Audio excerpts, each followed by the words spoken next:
Archaeologists were looking for the long-lost tomb of Cleopatra when they found something that seemed too good to be real. Roughly 43 feet underground beneath a ruined Egyptian temple, there was a perfectly straight tunnel, carved through solid sandstone. The tunnel is over 4,200 feet long, and so precise that experts called it a geometric miracle.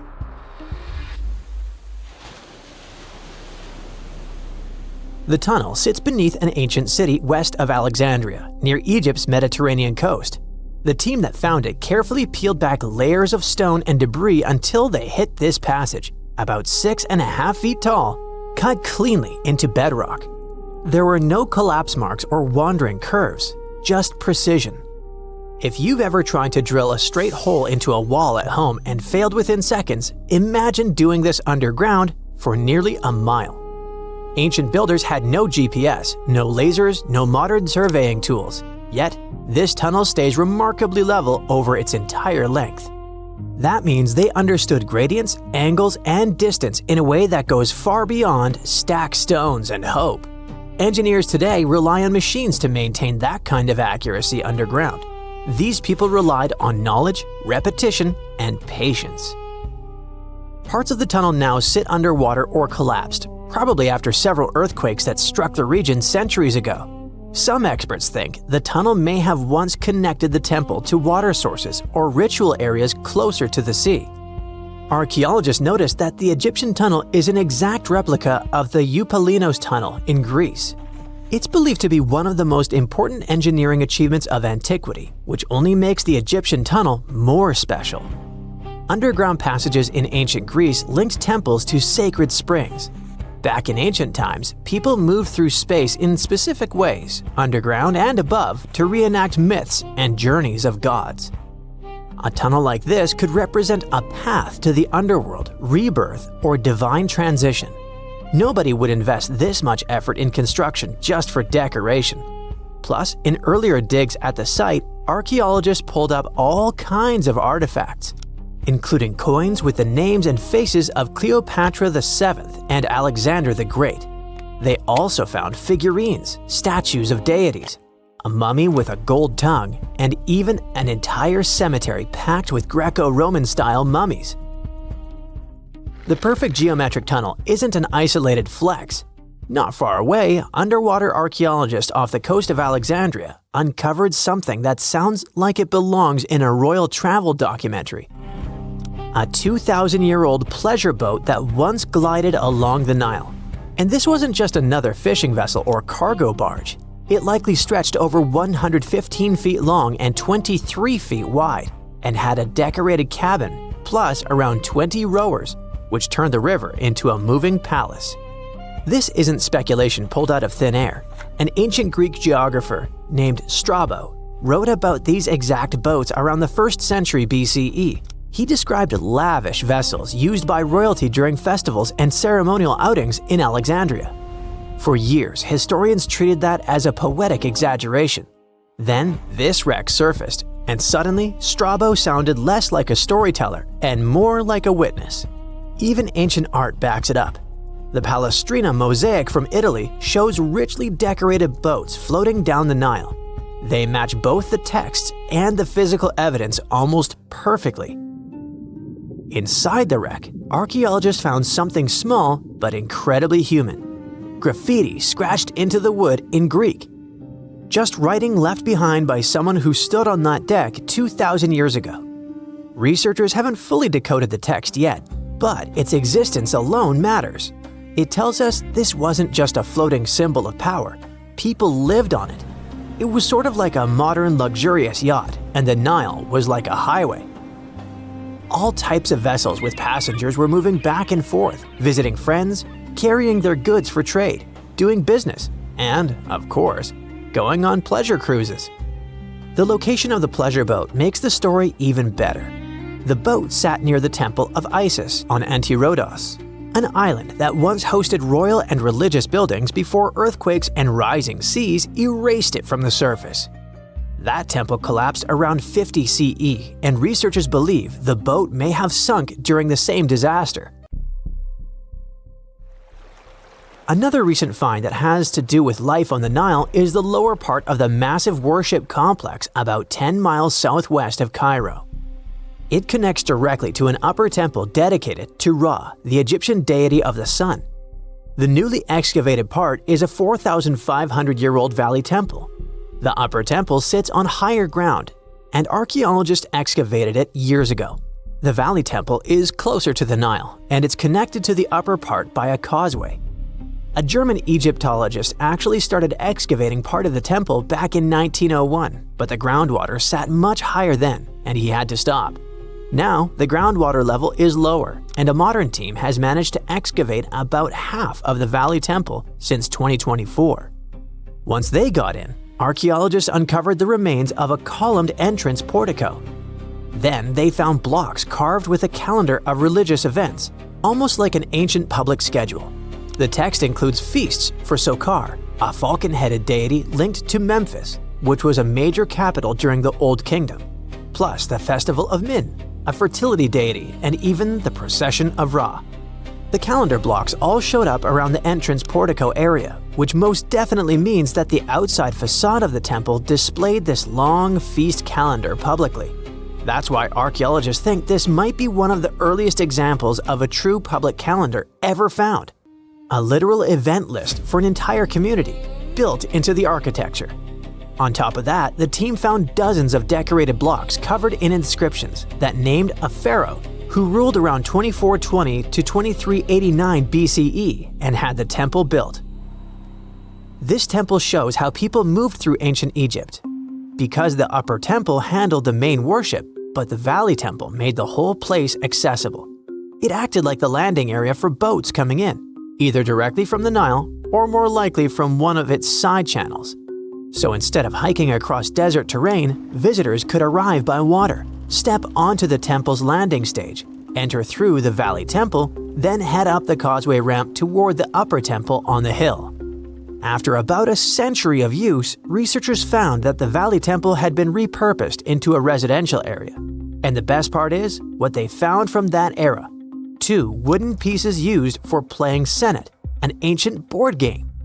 Senet shows up at other Egyptian sites too, including King Tutankhamun's tomb, but nobody fully agrees on the rules today. Some discoveries in Egypt create new mysteries instead of solving the old ones.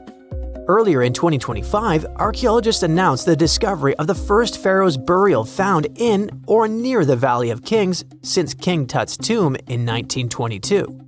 The newly found tomb of Thutmose II flooded almost immediately after burial. Ancient officials rushed in, removed the mummy and most of the grave goods, and hid them somewhere else. The weirdest part is that an alabaster ointment jar inside the tomb links the burial directly to Hatshepsut, Thutmose II's wife and half-sister. The inscription basically says she made this monument for him, which proves she arranged his burial. But it still doesn't explain why she placed him here and later chose the Valley of the Kings for herself. Now, archaeologists are studying a huge mound of rubble near the tomb, about 75 feet tall, and suspect it was built to hide something important. If a second tomb sits underneath, it could be complete and undisturbed. So, the deeper the archaeologists dig, the more ancient Egypt stops feeling like a gone civilization and starts feeling like a paused one. Looks like it didn't just survive time, it outsmarted it. And we're only just beginning to catch up. No man shall ever find my tomb. That's what, according to rumors, Cleopatra once said. Rumor has it really wasn't about the gender. She wanted no living soul to disturb her, and I think she meant that no human would ever discover the location of her grave. But, surprisingly, it was indeed a woman who was closer than anyone before to finally discovering the Queen's resting place. Meet Kathleen Martinez Berry, a criminal lawyer turned archaeologist. She got so intrigued with Cleopatra's story that she packed her bags and went to Egypt with no official support and even no permission from the authorities. All she had was pure determination to find the Queen's tomb. Now, you could say Kathleen had always been ahead of the game. She skipped grades in school, mastered piano, chess, swimming, and martial arts, and grew up listening to top intellectuals debating in her home. And she even got her law degree at just 19. and archaeology was her side passion. She had never actually been to Egypt, never dug up a single artifact. But her fascination with Cleopatra went all the way back to an argument with her father in 1990. That day, she walked into his library looking for a copy of Antony and Cleopatra by Shakespeare. Her dad, Fausto Martinez, a professor and legal expert, casually called Cleopatra a seductress. Kathleen wasn't having it. She fired back, arguing that history had been totally unfair to Cleopatra. The Romans, she said, wanted to destroy her reputation, and for centuries, people had just believed their version of the story. The debate went on for hours, and in the end, her father admitted maybe he had judged Cleopatra too harshly. That conversation changed everything for Kathleen. From that day on, she read every ancient text she could find, especially Plutarch's account of Cleopatra and Mark Antony. The more she learned, the more convinced she became that Cleopatra wasn't just some queen who fell for the wrong guy. She was a genius, playing a dangerous political game to keep Egypt independent. And the more she read, the more she started thinking, what if everyone had been looking for Cleopatra's tomb in the wrong place? That thought stuck with her. When she was caring for her second child, she earned a master's in archaeology. Multitasking. That reignited an obsession that would take over her life, uncovering the truth about Cleopatra. Even though most experts believe that Cleopatra's tomb, along with the final resting place of 13 other Ptolemaic rulers, lies somewhere beneath modern-day Alexandria, Dr. Martinez has a different idea. She believes Cleopatra was buried at Taposiris Magna, an ancient temple dedicated to Osiris, the Egyptian deity of the afterlife. But she still needed an ancient foundation plate. These plates, about the size of a smartphone, were placed beneath important temple structures and often contained inscriptions explaining when and why the temple was built.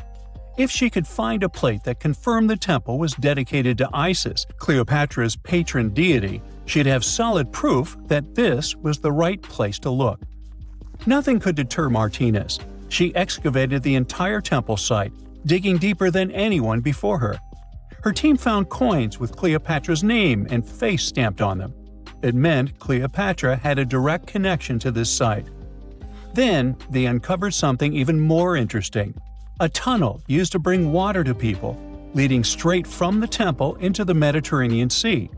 So, if parts of the temple had already sunken into the water, could Cleopatra's tomb be down there too? Martinez needed proof to convince Egyptian authorities to let her search underwater. And, against all odds, she found the missing foundation plate. On it, the pharaoh offered a large area of Nubia to deity Isis.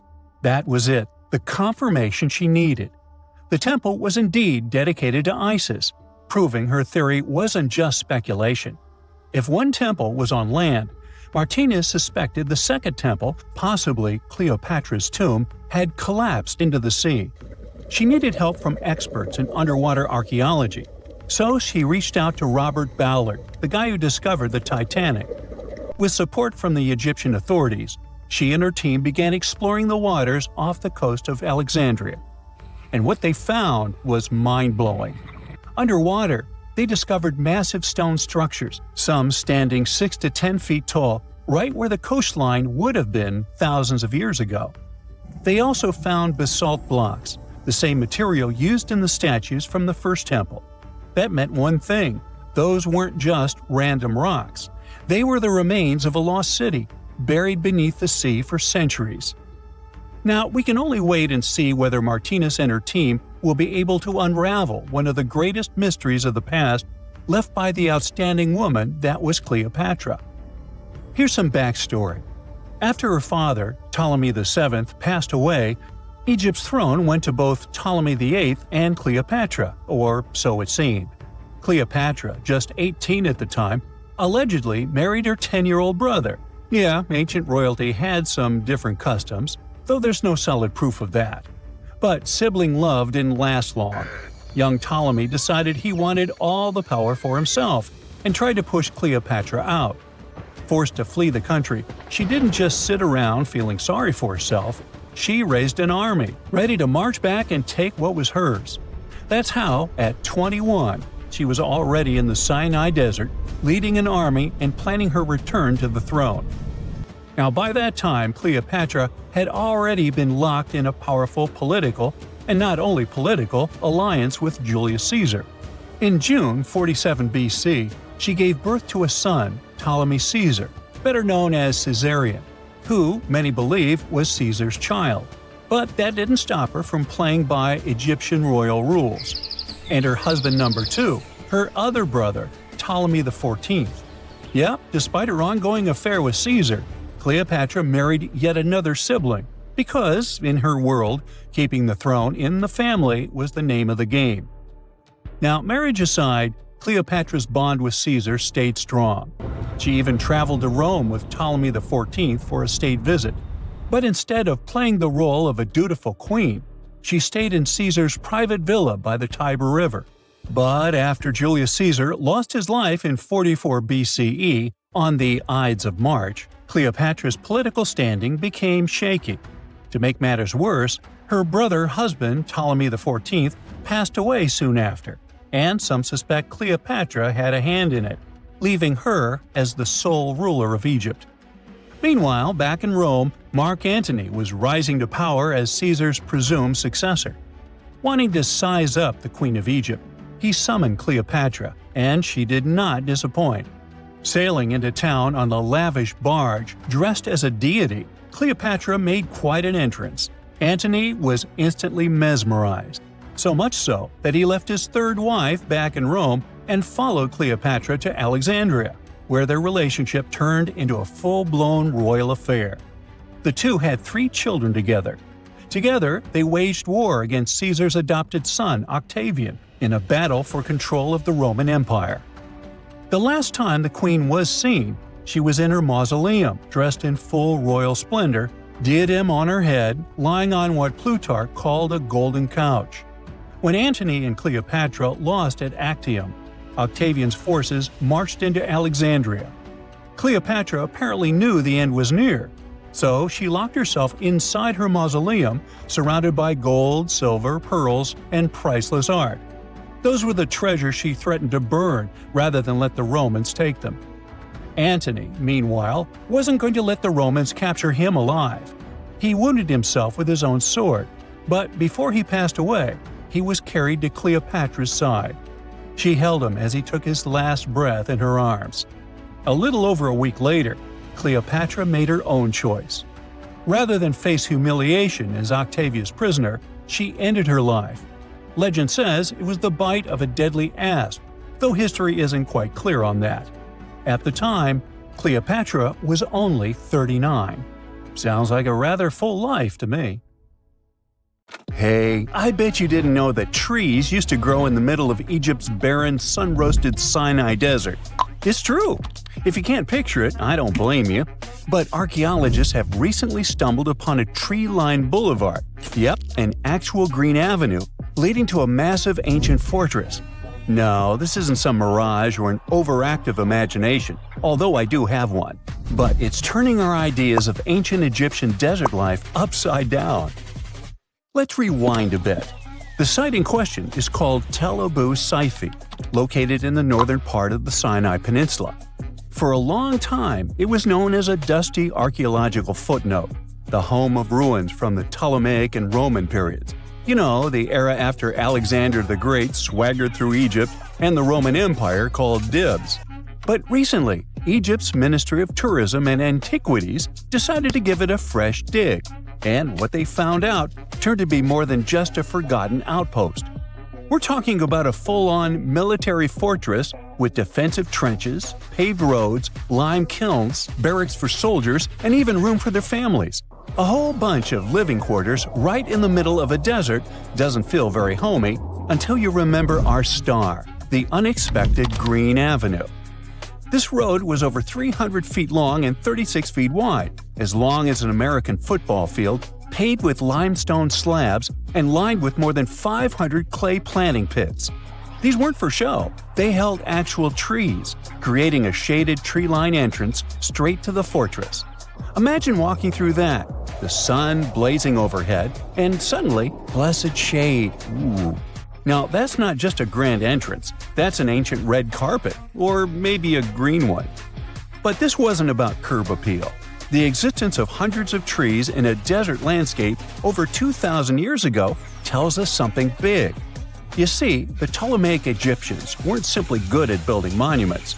They were also masters of water management. In a place where rainfall is rarer than a selfie with a pharaoh, they somehow found a way to grow rows of trees. Now, let that sink in. To irrigate that many trees in a desert, they must have had a sophisticated irrigation or water transport system, something capable of moving and distributing water efficiently in this harsh climate. Maybe they channeled groundwater, or maybe they captured seasonal rain, or maybe ancient sprinkler systems.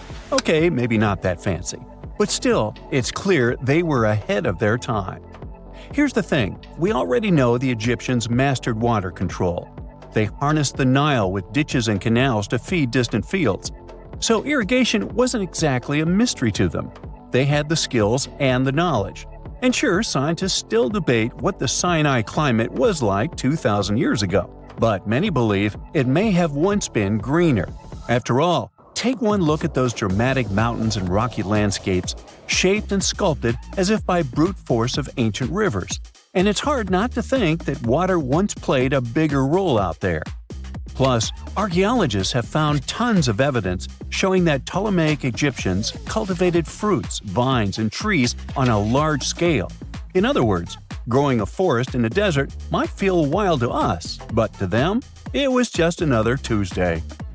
And now, this green avenue is making archaeologists wonder, what if similar irrigation systems were used elsewhere, say for transporting the enormous stones used to build the pyramids?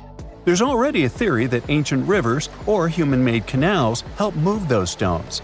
And the Tel Abu Saifi discovery? Well, it might just be the missing puzzle piece. This isn't just a dream. Back then, rivers were like highways, power grids, and cargo trains of the ancient world, all rolled into one. Egyptians used them for everything – irrigating crops, trading goods, powering industry, and even mobilizing for war. If you were doing something important, odds are it involved a river. But wait, it gets even better. Excavations revealed deep defensive trenches, like ancient moats, dug more than 6 feet deep around the fortress. Those weren't just muddy ditches. They were part of an elaborate defense system designed to be filled or bridged to control access. Think of it as ancient Egypt's version of a retractable security gate, minus the hydraulics. And while the trenches were keeping intruders out, life inside the fortress was bustling. Remember how we said archaeologists had found military housing units? It turns out soldiers might have lived there with their families. So this wasn't just a barracks, it was a thriving community, with meals, routines, kids playing, and probably a whole lot of ancient gossip flying around the dinner table. In addition to all the military stuff, researchers found 4 massive lime kilns used to produce quicklime, an essential ingredient for making construction mortar. These kilns are a big deal because they suggest that during the later Roman period, Tel Abu Saifi turned into an industrial hub. It was like the Home Depot of ancient Egypt, churning out materials to build and repair buildings. But here's where the plot thickens. Underneath all of this, beneath the roads, the trenches, the kilns, archaeologists found the corners of an even older structure, a mystery building. Could it be the remains of a third, much older fortress? Or an ancient cemetery or lost city? Nobody knows yet, but one thing's clear, this story isn't over. Honestly, this might be the coolest archaeological cliffhanger of the decade. So, what does this all mean?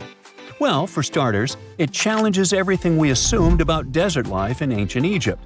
For the longest time, deserts were thought of as natural barriers, dry, deadly, and empty. But this find suggests that the desert might have once been green and full of life, not because the climate was dramatically different, but because the Egyptians were incredibly good at bending the environment to their will. They didn't just survive in the desert, they transformed it. It also adds fuel to the fire in the age-old debate about ancient Egyptian tech. If they could build a fortress with tree-lined roads, moats, irrigation, and industry in the middle of the Sinai, is it really such a stretch to imagine they could engineer water channels to move pyramid stones? Forget the Ancient Aliens TV show. Sure, it's entertaining, I'll give you that, but it makes us forget something crucial. Those people were brilliant. A lot of what we call modern technology is recycled ancient ingenuity. And who knows how much knowledge we've lost over time. Meanwhile, the dig continues. Scientists are now mapping the entire Tel Abydos site, trying to piece together how all the structures connect. Some want to analyze soil samples to find traces of old tree roots and maybe even figure out what kinds of trees once grew there. Imagine if they were date palms. We might be looking at the world's oldest snack lane. You already know that the implications of the discoveries don't stop with history books, right? This kind of discovery has modern relevance too. Our world is going through a lot of change, with crazy weather and huge heat waves. So maybe we should be asking, what can we learn from ancient civilizations that once made the desert bloom? If nothing else, Tel Abydos sci-fi reminds us that the ancient Egyptians were more than just pharaohs, pyramids, and mummies. They were visionary planners, eco-architects, and straight-up problem solvers. They didn't wait for nature to hand them what they needed, they engineered it.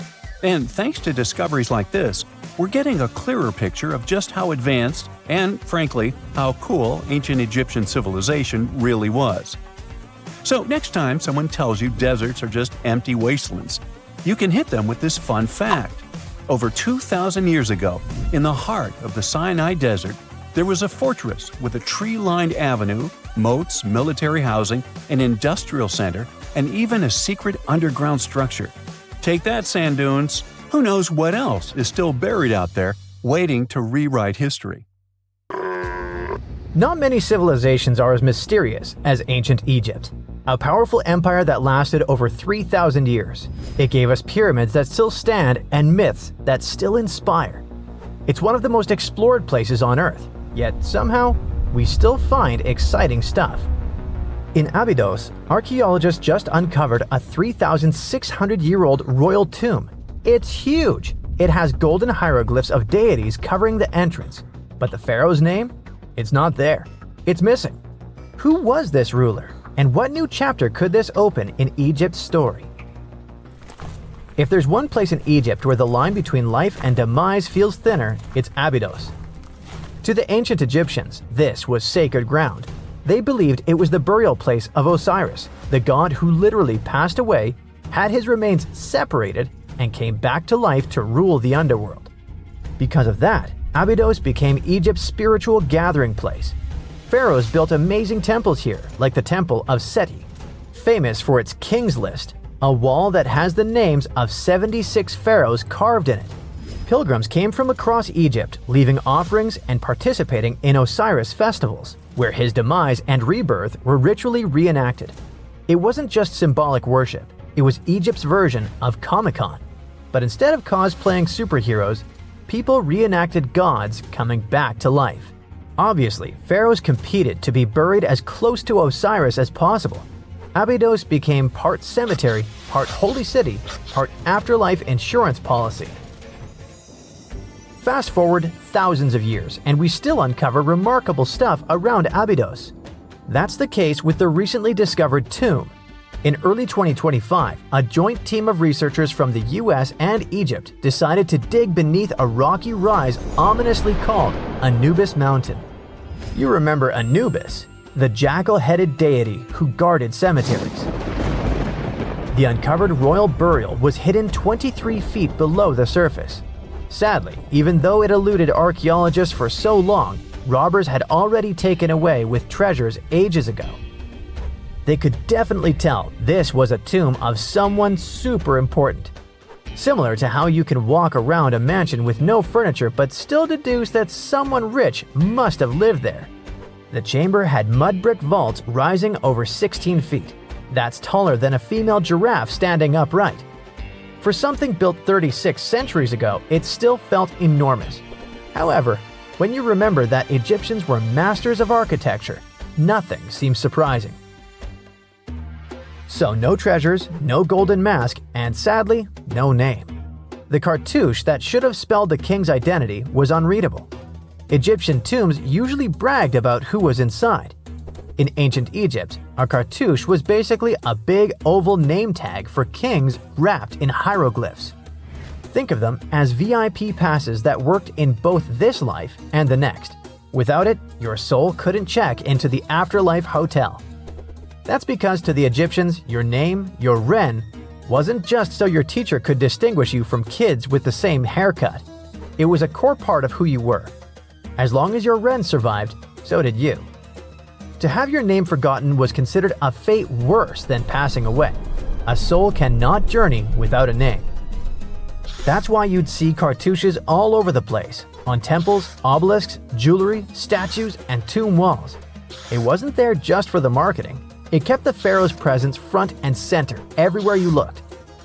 Imagine building a massive tomb only for 3,600 years later to walk in and go, who is this guy again? Not cool at all. That's why it's fair to imagine our nameless pharaoh haunting the robbers for all eternity. So yeah, cartouche was considered very significant. One of the most famous and mind-blowing examples comes from the tomb of Thutmose III. His burial chamber and sarcophagus were literally shaped like a cartouche. In other words, the entire room was a living architectural symbol of his name. Thankfully, in the recently discovered tomb, not everything was erased. Painted in golden hues at the entrance were two familiar guardians, deities Isis and Nephthys. Isis was the magician who stitched Osiris back together and breathed life into him. Nephthys, her sister, was the eternal mourner and protector of the mummy. Together, they promised that whoever rested here would not face the afterlife alone, and it's one additional proof of the importance of the mysterious pharaoh. So, who could this be? To answer that, we need to go down history lane.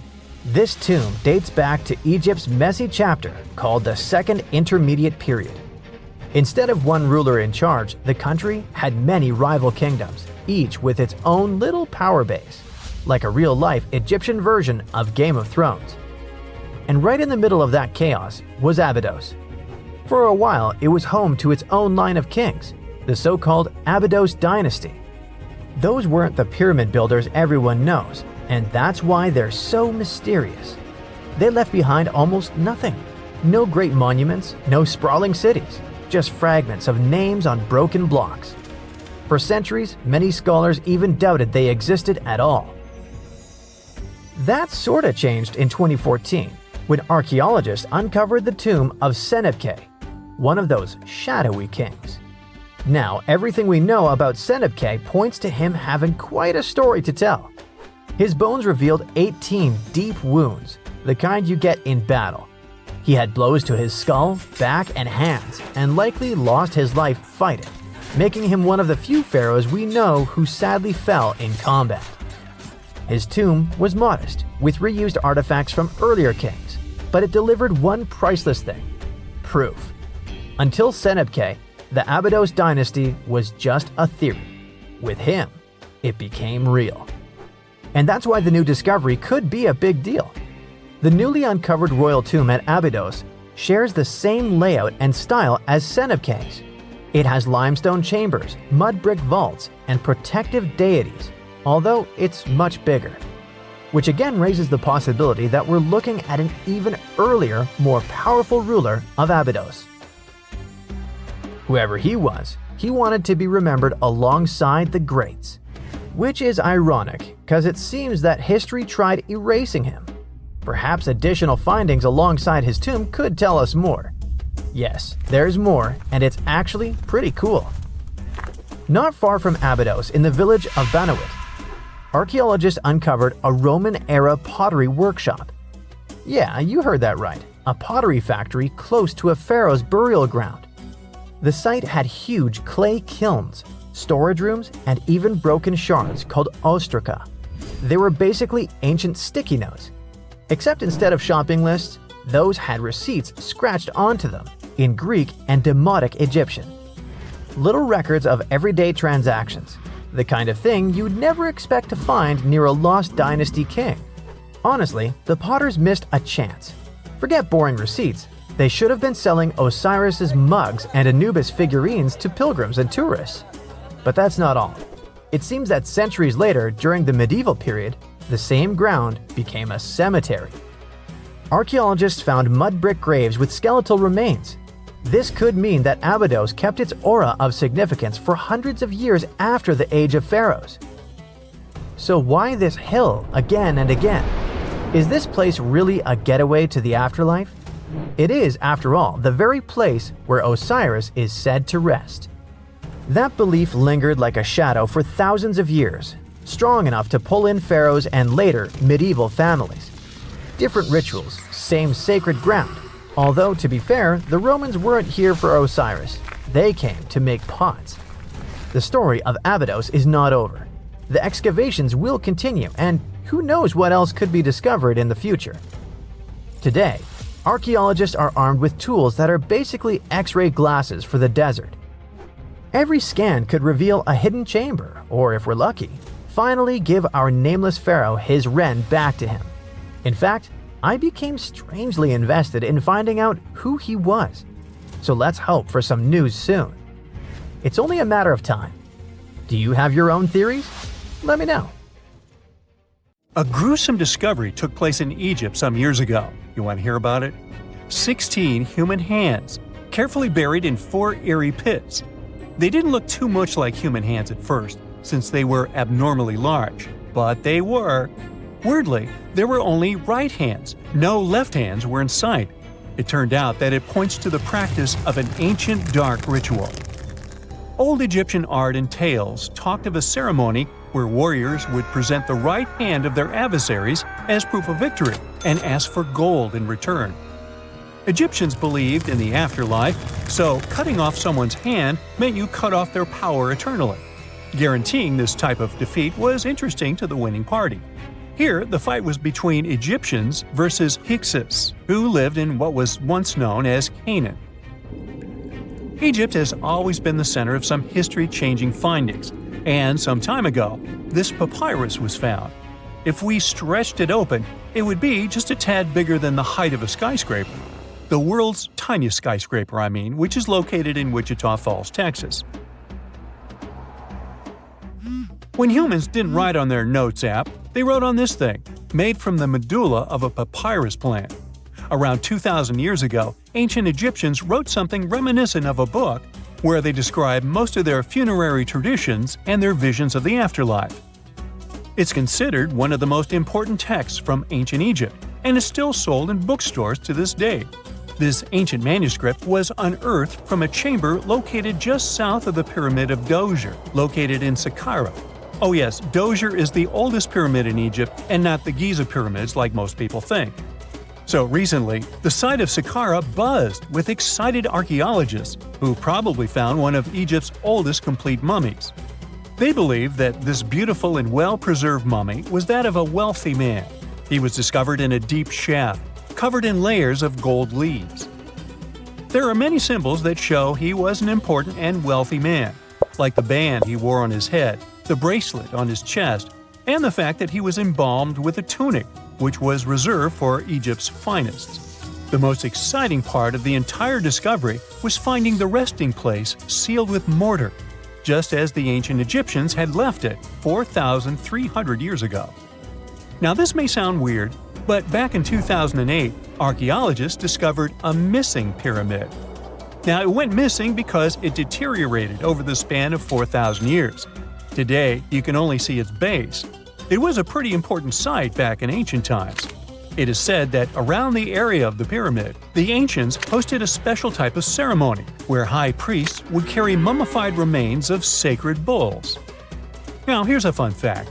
Ancient Egyptians believed that Apis bulls were earthly incarnations of the city deity of Memphis and was connected to rites of fertility.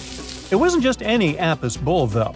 They needed to be all black with a single white mark between its horns and a bunch of very specific characteristics.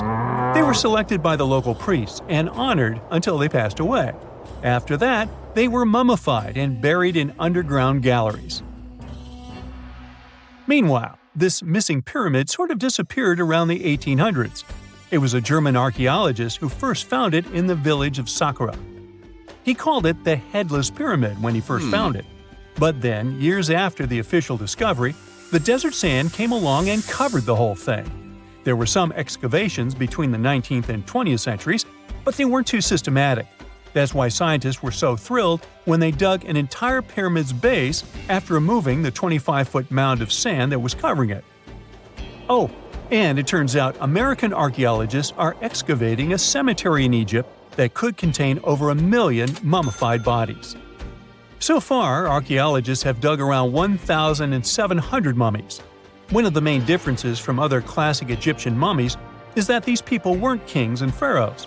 They were commoners that most likely lived about 1,500 years ago, when Egypt was controlled by the Roman and Byzantine empires. The name of the cemetery is cool, though, the Way of the Water Buffalo, just in case you want to check it out on your next trip. Other than bulls and buffaloes, ancient Egyptians also liked baboons. Are you seeing a pattern here?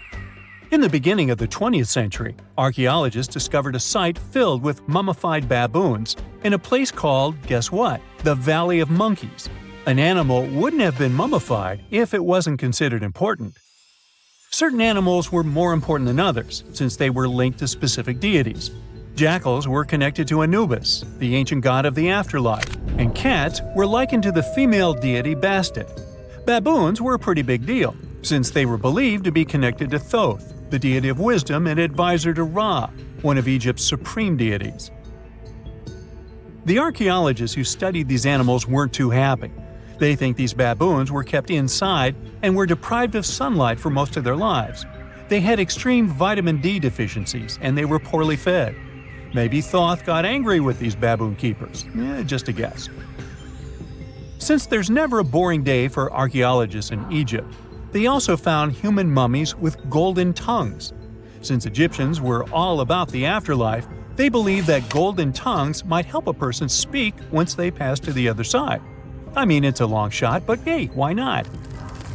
Some of these mummies were placed in wooden coffins with goods, such as necklaces, pottery, golden artifacts in the shape of lotus flowers and scarab beetles, and iPhones. Just kidding. A new temple was also unearthed recently in Egypt. Scientists believe it was dedicated to honor Zeus Cassios. That deity would be a cross between Zeus, the almighty Greek deity of the sky, and Mount Cassios. While digging around the Sinai Peninsula in Egypt, archaeologists spotted 2 pink granite columns poking out of the ground, and bingo. They believe these columns represented the temple's front gate and collapsed during an earthquake many years ago. And speaking of deities, there weren't only super serious deities. Recently, scientists unearthed a golden ring in a city south of Cairo. No, Frodo, it's not magical. It was a normal gold ring, but it had the depiction of the deity of fun, officially named Bes. This deity is often described in sacred texts as a happy chubby dwarf. Today, many tattoos we get are sorta deprived of any sense and are made of aesthetic purposes only. In ancient Egypt, though, women would get tattoos as a token of protection for childbirth. That's what scientists think, at least. Around the Nile region, scientists found some mummies that had well-preserved tattoos, which is a rarity since the skin deteriorates so easily.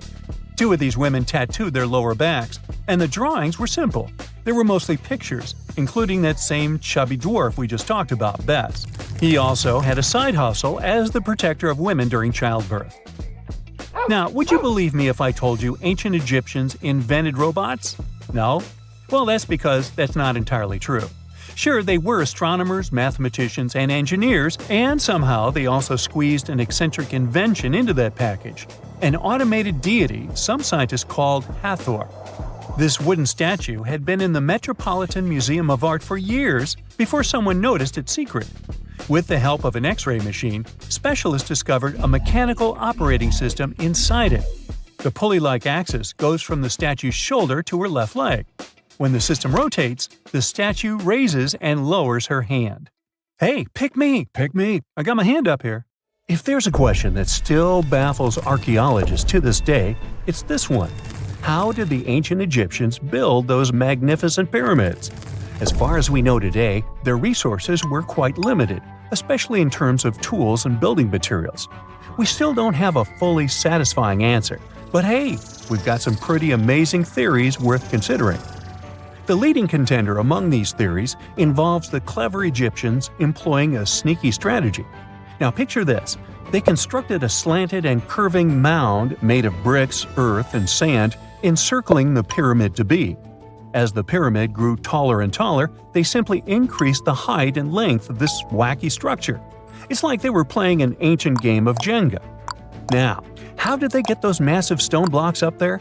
Well, according to the legendary ancient Greek historian Herodotus, they used sleds, rollers, and levers.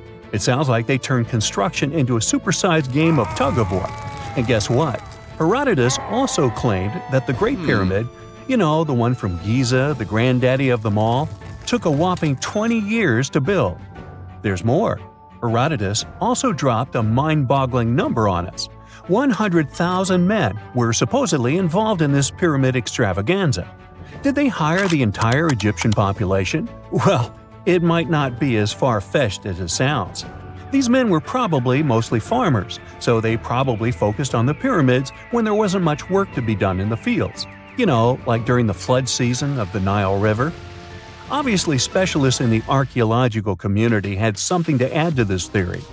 By the late 20th century, they discovered some evidence that suggests the workforce might have been smaller and more permanent than previously thought. Instead of a massive army of 100,000 pyramid builders, they proposed that a modest crew of around 20,000 workers, accompanied by support personnel like bakers, physicians, and even spiritual leaders, could have gotten the job done. There was also this theory that claimed that the pyramids were actually built from the top downward. It suggested that these colossal structures were nothing more than isolated hills used as quarries. The stones were supposedly drawn from these hills, and over time, competing engineers took charge and transformed them into the iconic pyramids we know today. Now, before you dismiss this theory as a wild fantasy, some folks thought it wasn't completely crazy. After all, there are instances where isolated hills exist, so maybe this theory had a tiny glimmer of truth. Whether it involved ramp building or ingenious work schedules, one thing is clear. Those pyramids have definitely left their mark on history and on our imaginations. Now, speaking of ancient Egyptian mysteries, there's this gigantic unfinished obelisk sitting in ancient Egypt, and scientists are trying to figure out how it was shaped. Now, some people suggest that our industrious ancestors used handheld pounders to get the job done. One expert has a different take on the matter, though. He argues that if we take a closer look at the pattern left behind by the shaping tool, we'll notice something peculiar. The walls of the trenches surrounding the obelisk display a neat and even pattern, which is pretty unlikely if they were pounded away by mere mortal hands. According to this expert, those horizontal striations are usually the result of a tool that takes breaks while removing material, leaving its mark on the surface. But wait, there's more. Imagine the tool being rocked back and forth against the trench walls, clearing away the waste to keep the trench from narrowing. Well, in that case, the tool might have left some funky horizontal striations where it was pressed against the sidewall. This sounds like some fancy technology at play, don't you think? And guess what? The dynastic Egyptians probably didn't have access to that kind of know-how.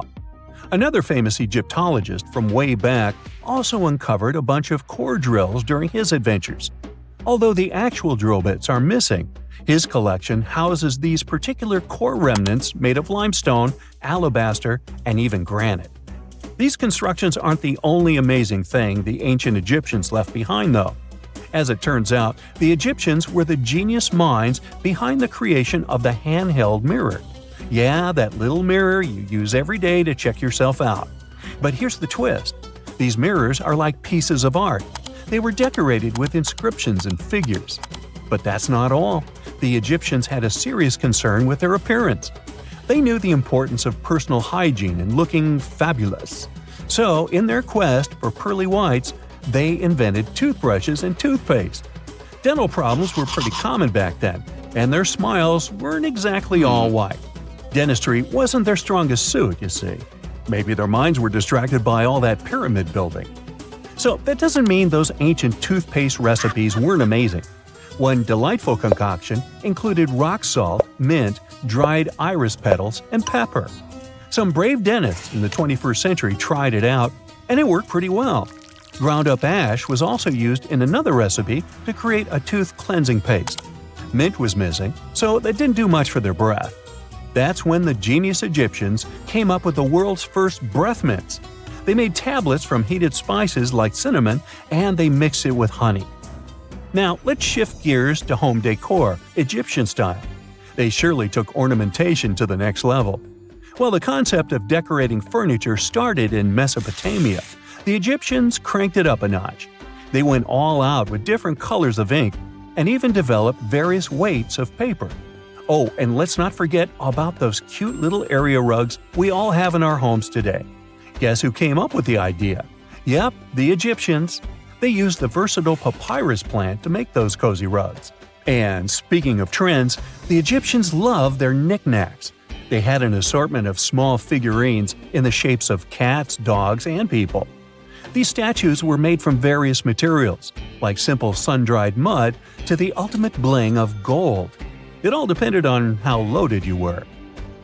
The Egyptians were also all about farming, and they knew that clean water was crucial for their crops and animals. That's why they came up with some nifty inventions and techniques to make sure their land was fertile and their plants were happy. First off, they had the genius idea of using ox-drawn plows. They had two types of plows, heavy and light.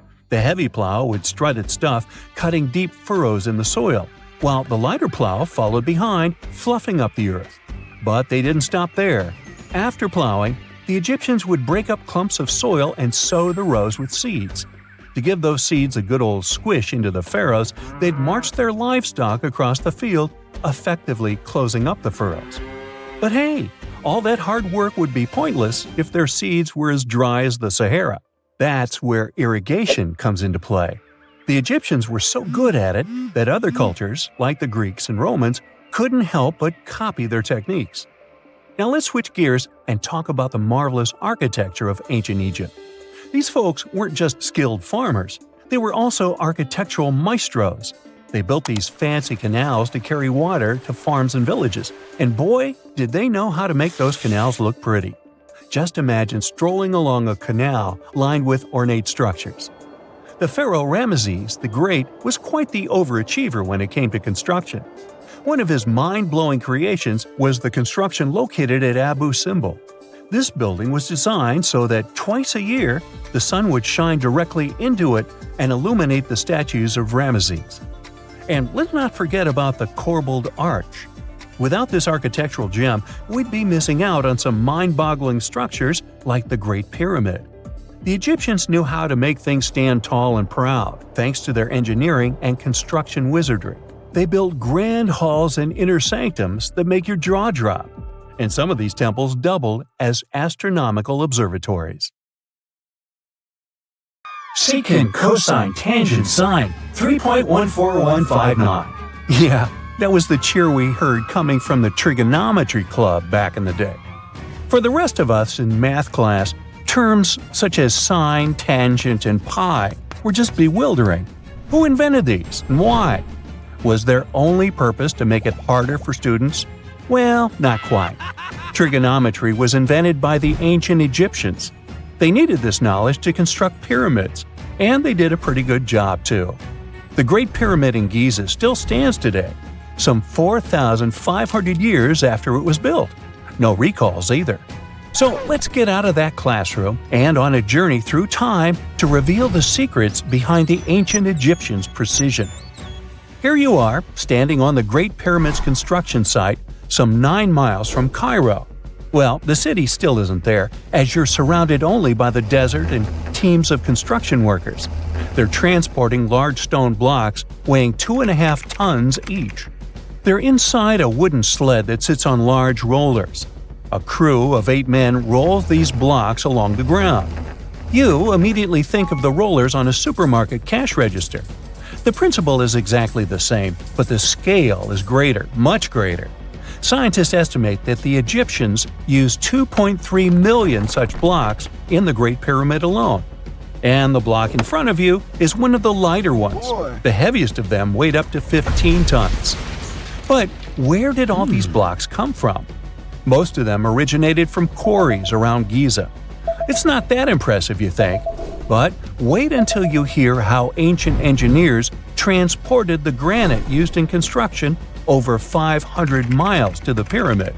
There were no railways or highways back then, but the mighty Nile was always there. Researchers even believe that the Egyptians dug a canal to connect the Nile directly to the pyramid's construction site. All they had to do then was to wait for the flood season to begin, and voila! The rising water levels floated the heavy stone blocks for them. But how did they lift the enormous stones on dry land to stack them up to the top? Did they use oversized cranes? Well, ancient Egyptians worked around this problem, literally speaking. One of the workers is now pointing to the giant ramp going around the pyramid they're building. This is how a mountain road zigzags its way to the top. If the ramp went directly to the top of the pyramid, then workers couldn't pull the stone blocks along it. It would be too steep. Scientists have calculated that 8% could be the maximum incline. So ancient Egyptians just extended the ramp around the pyramid. Again, these are all theories, as the ramp could have been inside the pyramid, as some researchers suggest. The exact building method is still a mystery, guarded by the Sphinx. That's its real name, right? Wrong. As the Great Sphinx is just the statue's alias. You know, the name writers take when they want to hide their true identity, or a singer's stage name. The Sphinx's real name, translated from Egyptian, means Horus in the horizon. That was the name for the Egyptian deity of the sky. The trail of mystery doesn't end there. As a man walks past you with a bucket of paint, he's going to add a touch of color to the Great Sphinx. Researchers found specks of this red color next to its ear. That was some strong paint, as it survived for thousands of years. You are now standing straight in front of the Sphinx. You look up. It's very tall, right? 66 feet to be precise. Now resist the urge to take a selfie. You can do it. Now you notice something else. It looks like the Sphinx is in the center of a giant triangle in the back. That's one side of the Great Pyramid. And no, your eyes are not playing tricks on you. The Sphinx really does sit in the center of the pyramid's lateral face. Here's where math comes in handy. A pyramid has 4 sides, called lateral faces. There's also a 5th face, the base, but that's not visible. It's, wait for it, face down. The Sphinx has one last mystery to reveal: its age. Scientists agree that Pharaoh Khafre built the Sphinx. He ruled after his father, who had built a great pyramid nearby. So both structures were finished around the same time. Let's talk about numbers again. You've heard of Cleopatra, the Egyptian princess described as a woman of great beauty. Hello? She saw the pyramids, but she lived closer to the time of the first iPhone than the time of the people who built the pyramids. Fascinating, right? You can see thousands of people around you. They're working hard to build the pharaoh's tomb. But how many of them are there exactly? One Greek philosopher estimated there were as many as 100,000 workers. Seems like an okay number for such an enormous structure, but it can't be true. Science simply can't back up this number. Egyptologists put the total number of workers at 30,000. And yes, Indiana Jones was one of them, at least on the big screen, but he showed up late. Egyptologists know a lot about the pyramids, but not everything. Not because they don't want to, but because they haven't yet dug up enough evidence. They can only guess how the building process went. First, engineers would arrive to choose the right spot and do the necessary measurements. That's why they needed all that complicated math. Then, it's time for sourcing the material, the large stone blocks I mentioned earlier.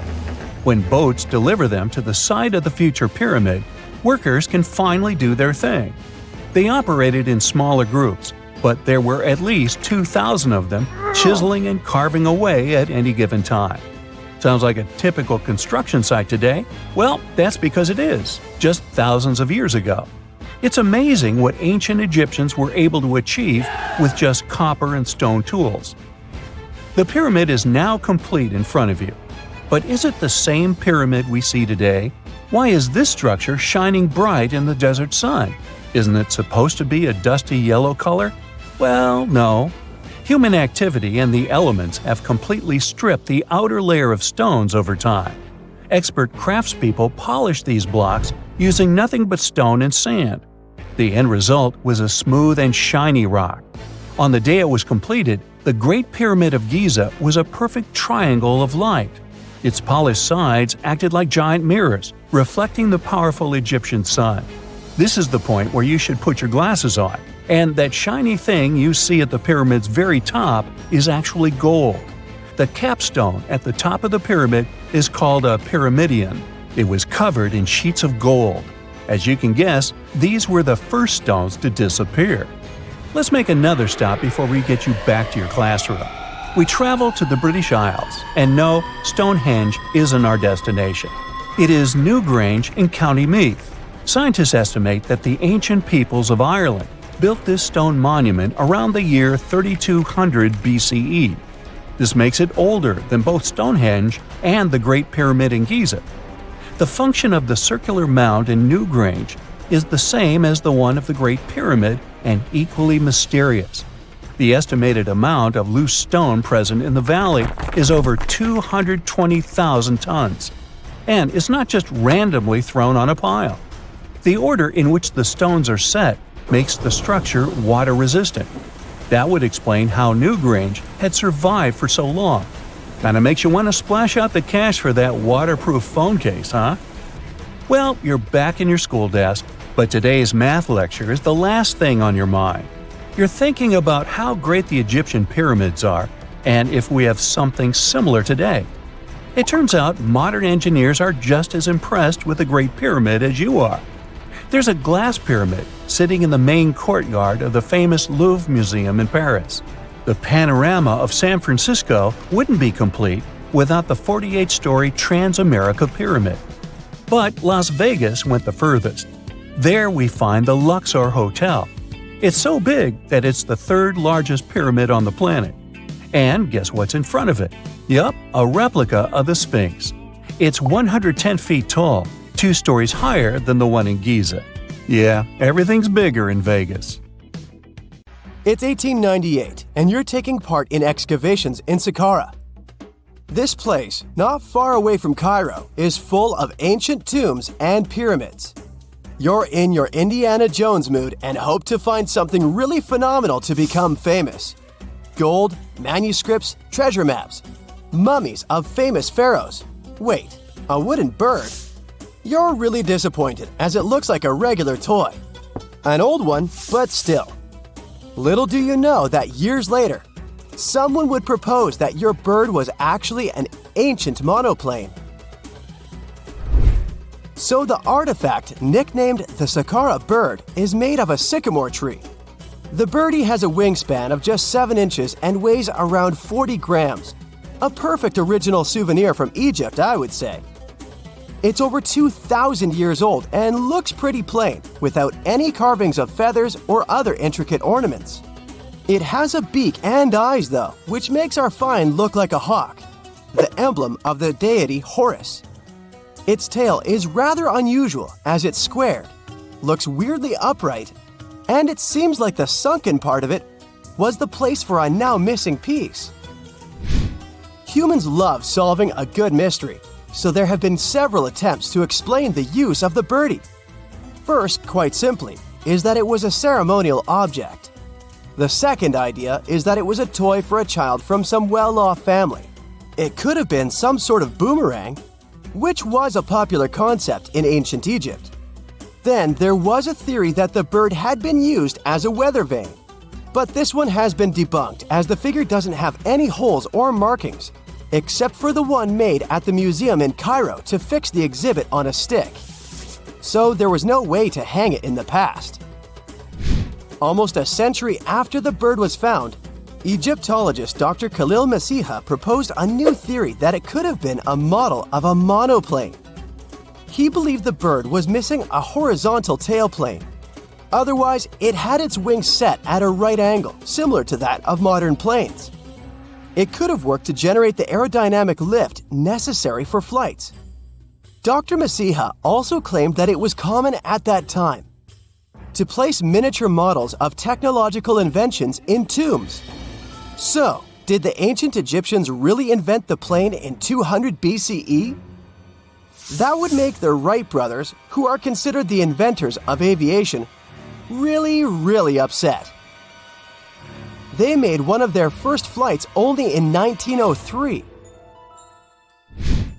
There's just one way to know for sure, and that is to test the model. But you know, the ancient museum in Cairo would unlikely let one of their cherished exhibits fly around like a toy. That's why glider designer Martin Gregory built a similar model, this time of balsa wood, and concluded that even with the missing tailplane, the plane wasn't much of a flyer. Case solved? Not really. This didn't sound convincing enough to the History Channel, so they invited an aerodynamics expert to build another replica of the bird. He tested it in weather conditions similar to those in Egypt and was impressed with the little plane's abilities. So, if they did invent the prototype of a plane back in the times of pharaohs, it would be a good example of an oopart. That's an out-of-place artifact, an object that's way ahead of its time in terms of technology or history. And the Saqqara Bird isn't the only example of such a revolutionary concept. In 1901, a group of divers retrieved the Antikythera mechanism from an underwater shipwreck near the Greek island of Antikythera. It's been dubbed the world's first analog computer, and it's currently dated around 100 BCE. The bronze mechanism could tell the position of the sun, moon, planets, and stars, as well as the lunar phase, the dates of upcoming solar eclipses, and even the speed at which the moon moves through the sky. No one's sure who used it and how or where it was made, but it's obvious that it's extremely precise and way too advanced for its time. The first flushing toilets in the world were invented in the middle of the 20th century. Just kidding. The ancient Minoans on the Mediterranean island of Crete and the Indus Valley civilization both came up with this brilliant invention at the same time, around 4,000 years ago. The plumbing and sanitation were so well done that no one managed to design anything better until 2,000 years later. One ancient Minoan lavatory was discovered at the Palace of Knossos. It looks like it had a wooden seat set over a tunnel that directed water from a rooftop reservoir to an underground sewer. Other varieties got water from jugs. Only the super rich people could afford all this glory. So if you wanted to shop for real estate back then, the flushing toilet would be a telltale sign you were in the rich neighborhood. Automated doors became a cool, seemingly new invention back in 1931. But the technology behind them is actually much older. Think the 1st century CE old. Mathematician and engineer Heron of Alexandria came up with a hydraulic system to open and close temple doors. To bring it into action, you need to light a fire to produce heat. There was a brass pot under the fire, half filled with water. The inventor connected the brass pot to containers that acted as weights. When the fire was burning, the water moved into the containers. They went down and pulled the ropes. It was nothing like a supermarket door that opens in front of you before you even have time to think. Heron's door took hours to open, and there was no way to stop the process. That's why they only opened the doors once a day before people entered the temple, to add some mysticism at the temple during ceremonies. Spooky. Looks like the first ever battery was invented in Baghdad around 2,000 years ago. A German archaeologist found this oval-shaped clay jar in 1938. Scientists are still not sure what purpose it served and who exactly invented it. There is a theory that it was used for electroplating objects with precious metals. When they filled it with a weak acid like vinegar, the battery produced around 1 volt of electricity. Another theory says it was a vessel for sacred scrolls. Would you like to buy contact lenses designed by Leonardo da Vinci himself? In 1508, he invented a glass lens with a funnel on one side. You were supposed to wear it with water inside to improve your vision. Sounds a bit uncomfortable, doesn't it? So, around a century later, French scientist René Descartes decided to improve the idea and make the cornea contact the future lenses.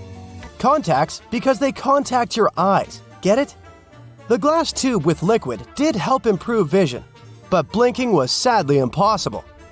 2.5 centuries later, new technologies in the glass industry let scientists design contacts that would fit in the eye and even let the wearer blink. Thanks, guys! Still, those lenses were made of heavy blown glass and didn't let the eye breathe. About 50 years later, contacts became plastic, lightweight, unbreakable, and scratch-resistant, but still covering the entire eye. And then, in 1948, an English optical technician accidentally sanded down a plastic lens and figured out they'd still be in place even if they covered only the cornea. Imagine you're living in 19th century London and need to send a message to New York. It would have taken about 10 days to get there by ship. So when delivery time went from days to hours in 1858, it was a true sensation. The first message was sent by Queen Victoria herself. It was all made possible thanks to the transatlantic telegraph cable, running under the ocean. Sadly, the new cool invention only lasted a few weeks. It took years to bring it back to life. In November 1922, a boy walked through the desert mountains of Egypt and discovered some ancient steps carved into the rock. Subsequently, this find became one of the world's largest and most significant archaeological discoveries. This step was part of Tutankhamun's untouched tomb.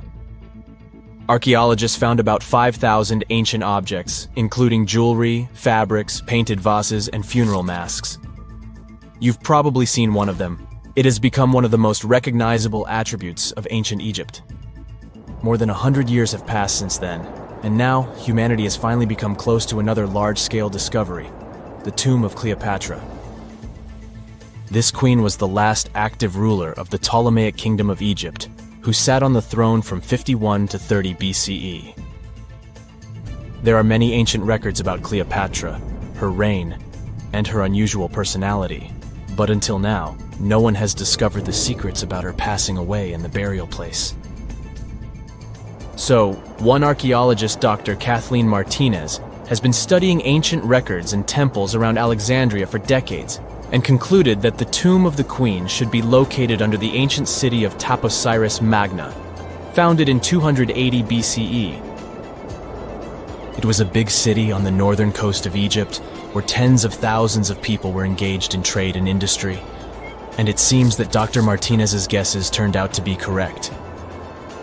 She and a group of archaeologists have discovered a secret underground tunnel near Alexandria, with a length of about 0.8 miles.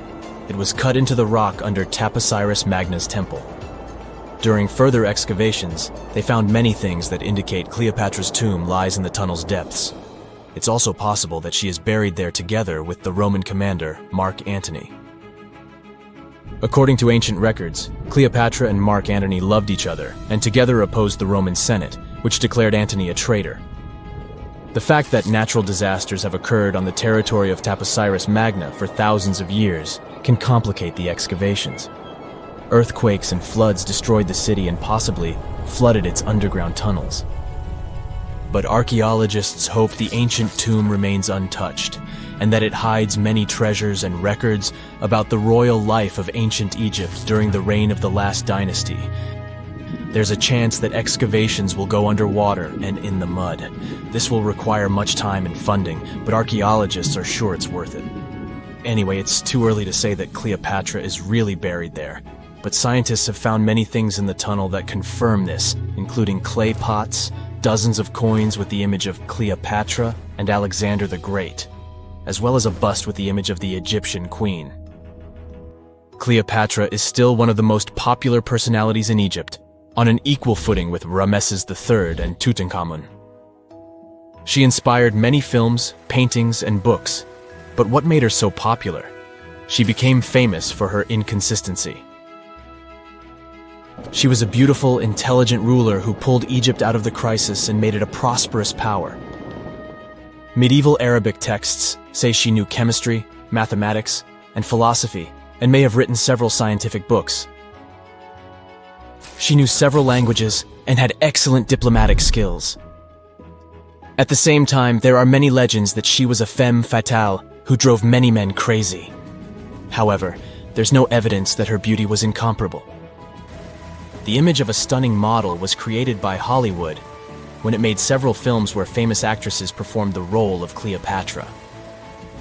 And the Roman Emperor Octavian, the adopted son of Julius Caesar, specially created the image of Cleopatra as an insidious seductress because he was her enemy. Even though she was born in Egypt, Cleopatra wasn't an Egyptian. Her ancestors were Greeks, among whom was one of the generals of Alexander the Great. However, the people of Egypt loved her. She learned the language and was very sensitive to the traditions of this country. She knew the history, mentality, and customs of ancient Egypt well. She raised the level of its economy and strengthened its status as a world power. Much of this was made possible thanks to her cunning and impressiveness. She loved theatrical performances and lavish celebrations. She knew how to surprise people and put on a show. But behind the exterior image of a luxury lover was an intelligent and calculating ruler.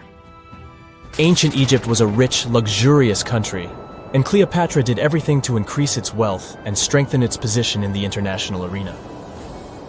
For example, she was once in conflict with her brother Ptolemy XIII.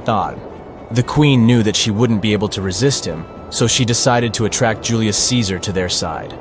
The Roman emperor arrived in Alexandria, where Cleopatra wanted to meet him, but Ptolemy knew about her plans and was about to prevent her from coming to Caesar. Then, instead of a rich and noisy arrival, Cleopatra decided to make her visit inconspicuous. She wrapped herself in a carpet or linen bag the emperor's servants carried into Caesar's private chambers. Cleopatra emerged from the carpet and impressed the Roman emperor with her beauty and determination. As a result, they fell in love with each other and became close allies. After some time, she impressed another influential Roman for diplomatic purposes. She arrived to meet Mark Antony on a golden barge with purple sails and silver oars. Cleopatra was dressed in the image of Aphrodite and sat under a magnificent canopy. Her servants dressed like cupids and were blowing her fan and burning incense. But Cleopatra created such a show for a reason. She knew that Antony revered Greek mythology and considered himself the embodiment of Dionysus. As a result, he was so impressed with this woman that he ended up marrying her. Cleopatra defended her crown, strengthened her alliance with Rome, and bore Antony 3 children. In Egypt, they threw big parties and enjoyed wealth with power. However, the relationship of a high-ranking official with the Egyptian queen caused a scandal in Rome. Octavian was Antony's primary opponent in the struggle for power, so he exploited the situation to darken the competitor's reputation. He used propaganda to make Cleopatra an insidious seductress in the eyes of Roman citizens. He accused Antony of succumbing to her charms. The Roman Senate supported Octavian and declared Cleopatra an enemy. In 33 BCE, this conflict reached a high point when Antony's navy clashed with Octavian's fleet. The latter won and forced his enemy to flee to Egypt with Cleopatra.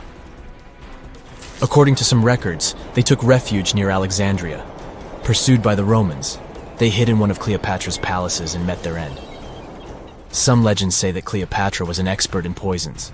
She provoked a venomous snake, a viper or an Egyptian cobra, to bite her. Also, according to another legend, she pricked herself with a poisonous needle.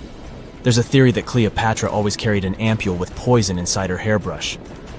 And when she was cornered, she soaked the needle with this poison and pricked herself. None of this can be said for sure. Scientists are still trying to find out the truth.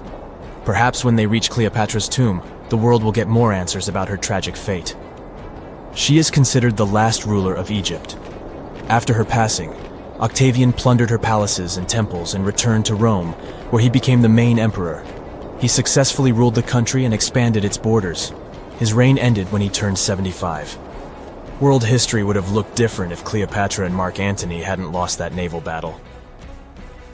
By the way, did you know that more time has passed between Cleopatra's reign and Neil Armstrong's flight to the moon than between the reign of the Egyptian queen and the construction of the Great Pyramid of Giza? Armstrong took a step on the Earth satellite in 1969, 38 years after the birth of Cleopatra. And the construction of the pyramid took place in 2560 BCE. Imagine how long the history of ancient Egypt is. Cleopatra is closer to us in time than to the pyramids.